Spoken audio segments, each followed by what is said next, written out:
We checked for water in the bilge and found we had about a foot of water in the bilge. We shut off all the stopcocks, still had about an inch of water per minute coming in the boat. Was on another call, was just wrapping up luckily, and got a 911 call. A friend of mine called and said that somebody checked their boat, salt water all over the engine room, so that doesn't sound too good. So I scurried over here and let's go see what we got going on. Oh man, what a mess. Ah, lovely. Yeah, there's the culprit. Right there, air conditioning pump let loose. And it sprayed salt water and all over this engine, all over those big battery switches right there. Probably salt water dripping down into the battery box. This is freaking great. Okay, it is what it is. Let's go shut some stuff off. We'll have to get back here, hose everything down with salt water, check the electrical. Hopefully the batteries aren't messed up. Let's see here. There. All right, that's all the air conditioning. Let's see if I need to close that through haul. It's going to get hot in that boat. Yep, I need to find a through haul and close it. So we put the handle underneath here for this through haul because the through haul in the boat haul, which is back there, does not close. And they didn't want to haul the boat. So now I have to try to, there we go. There. Oh boy, worst thing's worse. The circuit board for the brand new generator they put in got all wet. I'm not going to spray that with water, that's for sure. I guess I better call him and see what he wants me to do there. I guess I could take some cans of electronic cleaner and just spray that out because definitely don't want to use salt water. I'll have to come back and get some supplies. I would rinse it off with fresh water right now, but of course, the freshwater pump on the boat's not working. Let me get out of here. Just hose all this down, all this, hose that all down. Anywhere you see rust, or hose it down. Yep. Yeah, and then that's the pump. We got to change that out when the new pump gets here. The one thing I'm concerned about is this, the generator, that circuit board that's right there. Yep. If you got wet, don't spray this. Yeah. We will spray this. I'll get some electronic cleaner and we'll hose it down with a couple cans of electronic cleaner. Okay. I don't want to spray that circuit board, even though it's... They're sealed up, but still. Yeah, but still. Yeah, no, I'm driving. Okay. All right. That's not the stator. No, I'm thinking out loud. Make sure it's not like the stator side. No, the stator side is back there. That's the engine side. I do get some strange phone calls once in a while about boats, but this one was kind of interesting. So what was a 74-footer Ocean Alexander? Ah, you got me, punch bug. Punch bug. Yeah, darn you. Yep. Now, you don't get to do it again. What? I do. No. Oh, punch bug. What? Yeah, right there. Got you. Paybacks. He's been eyeing this car over here for a couple weeks and I haven't been here. He's cheating. No, I'm not cheating. All right, so this big yacht was out coming back from Mexico. They had a steering casualty, like they lost their steering. You guys won't believe what they did to make it back. And what happened was they lost steering, but they were confused because they didn't have any steering fluid, the Sea Star fluid. There was none in the bilge anywhere. Well, there's a big Ocean Alexander yacht, probably, like I think it was 72 or something. Well, I went there on Friday and I looked at it and it didn't take me long to figure out, okay, well, if there's no oil down in the bilge, because I verified that, and I went on board and I started tracing the hydraulic system for the steering and I found that. The captain told me that he had seen a sheen of oil outside the port aft corner of the boat. So that would tell me that there was oil in the wet exhaust. Well, this is a saltwater heat exchanger. The steering fluid goes in here and it comes out here. And what happens is salt water goes in here and it comes out here. And this thing, I don't know if you can see inside there, but it's full of a whole bunch of little tubes. And I don't know if you can see in there either, but it's got a bunch of little tubes in there. And so one side of those tubes is salt water and the other side is steering fluid. They lost steering somewhere far away, out in the Gulf somewhere, coming from Mexico or something. The only thing they had on board was 30 gallons of cooking oil. They dumped all 30 gallons of cooking oil. They had to pour in a gallon. It was leaking at a rate of about probably 1 gallon per hour. So they were pouring cooking oil in there nonstop, filling it up because this had failed internally and was pumping the oil out. I had to make a whole bunch of phone calls around town. Nobody had this. I actually called Contender. They are up in Lauderdale. They make these, and we paid them a priority service fee, and they actually built us one. They actually built us one in like 4 hours. And my client, I had him drive up to Fort Lauderdale, pick it up from the factory, after hours, so they left it outside in a box. He grabbed that and came back to Key West, and then Saturday morning we went and installed it, at least got them rolling again. But the whole system is going to need to be flushed because there's salt water and cooking oil in it. But the steering was working when they left. That's my story, and I'm sticking to it. All that happened because this little guy right here failed. Nothing against Contender, they're a good company, but just was old and needed to be replaced. So yeah, keep your cooking oil. We had a boat call up, said that it almost sank. It's a Contender. I don't know why the bilge pumps aren't working, but neither of them are working. So we're going down here. Mel's already here. We're going to take a look. Just check in with him real quick. Hey everybody, this is Captain Austin. We're down here on the Contender that took on a bunch of water. Can you tell us what happened, Austin? Yeah, we were out fishing the curb yesterday and we took on probably about 200 gallons of water in here. Had to put it in gear and all 5 of us got up front. We pulled the plug out there and used that to drain the water while we were running. So we ran back, put the plug back in, and now we got these guys out here to fix it for us. So thanks guys. Yeah, I wonder why your bilge pumps aren't working though. I would be surprised if both bilge pumps went bad. I would imagine it might be some wiring or something. Yep. But Mel will get it straightened out and we'll get you guys fixed up and back fishing again. Good, thank you. I have to go to Mole Pier. We've got a Navy 911 over there. It's 911 day today. I don't know if we can see it or not, but it's saying we've got voltage, but you're at 663 amp capacity and 800 is the rated. So we'll have to see if they want to replace the batteries. Let's talk to Austin about that. In the meantime, let's figure out why these bilge pumps aren't working because they should still run. They should still come on. All right, I just talked to Mel, curious about where on that Contender, where all the salt water is coming from. So he's going to be researching that also. We're also going to try to put a battery charger on the batteries and see if we can get them to come back. Sometimes you can put it in maintenance mode and they'll desulfurize the batteries.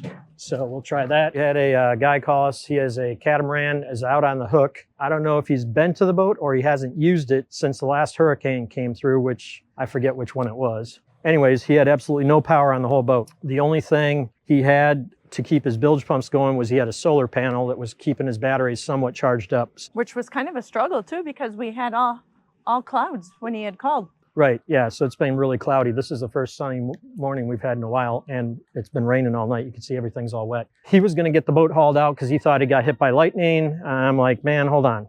So I said, first off, I can't go out to the boat because our insurance doesn't allow us to do that. We can't work on the hook. On the hook means out on the anchor ball. You need to come to a dock. So we had him come to Buddy's boatyard and get on the seawall, and I sent the guys over. Okay, we're here on a sailboat with an electrical problem. He came in, he believes he was struck by lightning. We're not sure. He has done some checking on his own. We came down here and looking around at all the different wiring here and there, and there's a battery shunt right in here. You can see it right here. This side seems to be okay, but on this side over here, we found this connector.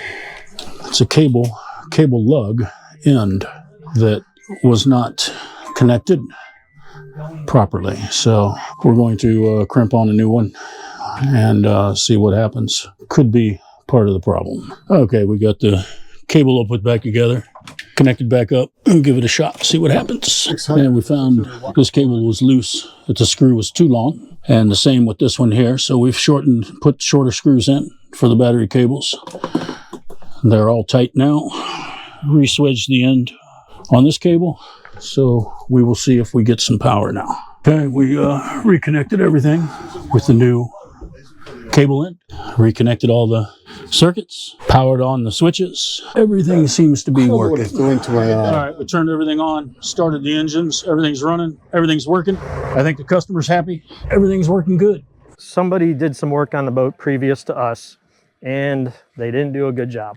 The main DC lead for power, they didn't crimp it onto the wires. So the wires pulled out. And there was only like 4 little strands of wires hanging on. So that's why the guy was getting this very, goofy power readings. And nothing would work because there wasn't enough wires, but there's just enough wires to show power, but not enough wire to have the current flow.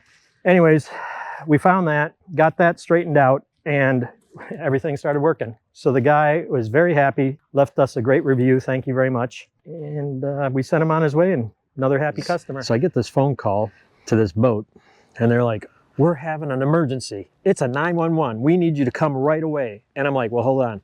Is your boat sinking? Is your boat on fire?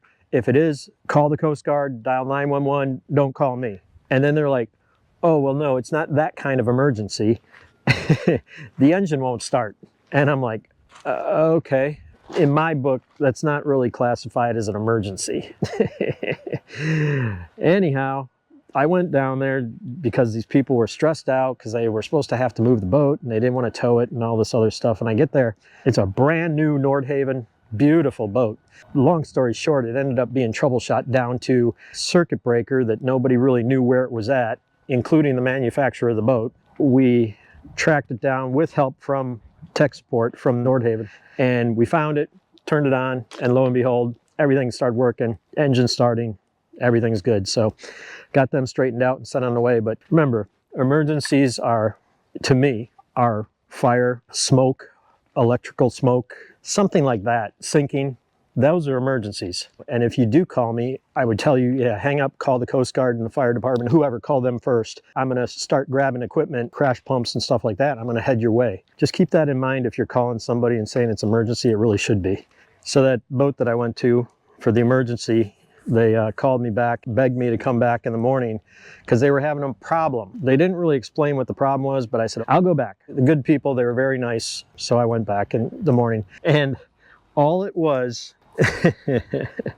was the refrigerator door. The hinge was a little bit out of alignment. You know, it has adjustment screws on it. So I just adjusted it and I'm like, is that it? And they're like, yep, that's it. And I'm like, you guys had me come down just for this? I got paid, I guess. So I went and did it. But I think now the owner of the boat, he said, well, Matt, I got your, he asked for my personal cell phone number. So I gave it to him. He says, oh, now I've got you. You're my mechanic now. I don't know, made me feel good, I guess. Had a major water leak. I don't know why he was calling me.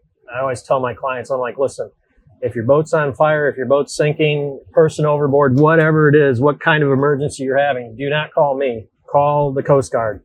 Hail them on 16, dial 911. I'm the guy you call when everything's settled down and you need it fixed up. But anyways, he called me and I told him what to do as best I could. And I said, don't run the engine anymore. You're going to have to get towed in. It took them hours, but we got him towed in eventually. And well, come to find out, he's got a brand new Volvo engine and we had to take all the covers off and everything.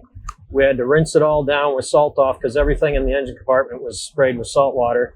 And then we sprayed it down with 2 big old cans of Corrosion X. And remind you, this is late at night because had to do it that night to get that corrosion under control, plus to make sure the boat was safe. So we're working late. Then the next morning, I assessed the situation and discovered that he was running and sucked up a bunch of what we call eelgrass, which is like long, thin strands of spaghetti, only it's grass. I don't know how else to explain it. And what happened was they worked their way through the air charge cooler, which is a heat exchanger. One side is air from the turbo and the other side is salt water. And it blocked up the inlet of that unit. And when it blocked up that unit, the pump overpressurized the water system and it blew the hose off that cooler. To add insult to injury, once that happened, he lost that. Then the scoop on the bottom of the boat, there's like a little brown scoop. Looks kind of just like that. It's got scoops and it's shaped like a clamshell and it sits on the bottom of the boat. So it kind of acts as a strainer. Well, that ended up getting all blocked up with eelgrass also. I talked to our Volvo rep and he said, Matt, you got to get that engine running today because if the supercharger sucked up water, the engine will be ruined and it won't be covered under warranty. He's looking at a huge bill.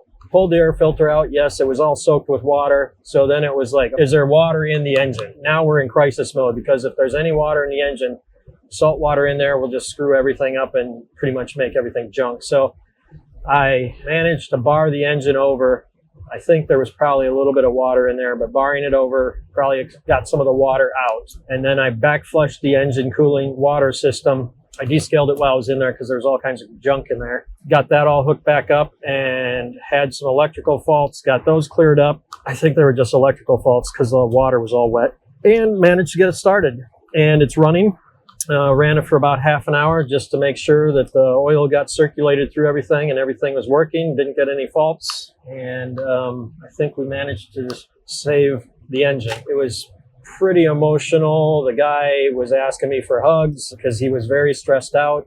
Long story short, Yeah, it cost some labor and a couple little parts. The good news is he's safe and the boat is running. But man, I'm beat up and sore from working on that boat because there's a lot of climbing down and up and down and up and down and laying on top of the engine and stuff like that. We have the 72 Marquee now back in the yard. Notice the alarms going off. It was the water alarms. We checked for water in the bilge and found we had about a foot of water in the bilge. We shut off all the stopcocks. Still had about an inch of water per minute coming in the boat. Finally, the Coast Guard and Boat US came, started pumping out the water. One of the divers from Boat US came in and found that the packing had come loose on the starboard shaft, and that's what was causing the water to come in.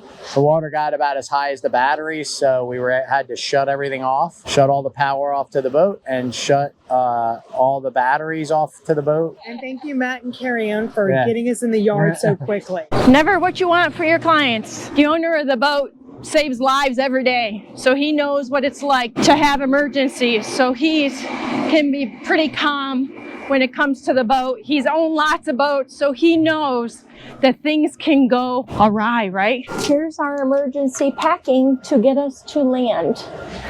Wes was saying the water came up to about here on the Seakeeper, almost over the top on this side. So everything below kind of this level is underwater. You can see the batteries over here, not looking good. It's brand new fittings on the sea strainer. I still hear water sloshing around. See the water down in the bilge. Starboard side motor. And then Wes said the starters, both motors were underwater. You can see, said the filters were under both sides. 2 AD batteries there, 2 there. And I guess some 47s, it looks like. There. Crew quarters back here, completely flooded out. Wes said it was up to that top step. Second step there. Oh yeah. Totally underwater back here. So all of this was totally underwater. You can see all the slime all over. I'm gonna pull the drain plug, drain all the water out. Air conditioner pump. Totally underwater. Air conditioner strainer is totally underwater. Shower box back here. Toast. Couple grounding bus bars. All water under the bed. Generator is totally underwater. Looks like about here. This wire harness. Looks like it got to about there. If not, it was sloshing around there. Top looks like it's covered pretty good. All this insulation for it got soaked. And more batteries here to pull out. Yeah, that whole bed is toast. Everything is soaked in there. After the yacht was rescued from sinking, we received many estimates over the last few weeks, and it's looking like it's going to cost the owner upwards of $1 million or more in repairs. We're on the 72 Marquee this morning. We're going to go pull the dripless off the starboard shaft. That's what failed. We're going to take a look at it and hopefully get some serial numbers and get those sent out for insurance. The shaft moves very freely and smoothly, so I don't think it was anything to do with the shaft binding or anything like that. I don't see anything bent. I mean, it feels amazing for as big as this is. Yeah, the alignment on this is really, really good. I mean, this is very smooth. Feels great. I don't see any alignment issues, but we're still probably going to have to undo both of them. I got it undone. The serial number and the Tides Marine sticker, that's what they wanted to see. I still don't know why it came out of there, but whatever happened, it happened. Looks like it spun around a couple times in the rubber housing. So I'm sliding the dripless coupling back down, and I'm going to hook it all up and tighten down the hose clamps again to make the boat so it can get towed up north. Hopefully I can remember how to get out of here. I don't know if you can see where I'm at. I'm underneath this engine, under this drive shaft, working on this thing right here. I have to get so I already pushed it back into the boot, and I'm tightening up these clamps on the stern tube here, which is this part, and then this is the dripless coupling here, and I have to tighten these 4 clamps up to clamp this all back together. All 4 hose clamps are good and tight, and the boot's snugged all the way up. There's 2 plugs in the cooling water holes that have leak lock on them. Should be good to go. Some of the viewers have been asking us in comments and stuff about how to subscribe to our channel. We see all you guys on the TV watching. This is Life by the Bow. We met them up north a little bit, and here's the start of their video. Hit pause, go up here, you hit the up arrow, and it goes to subscribe. And you hit enter, I'm subscribed now. And then you can turn on notifications, you can go to their channel, turn on, if you want the closed captions, you can leave likes, dislikes, thumbs up, comments, you can save it for later, and then there's settings, a whole bunch more stuff. That's how you subscribe to channels on YouTube on the TV.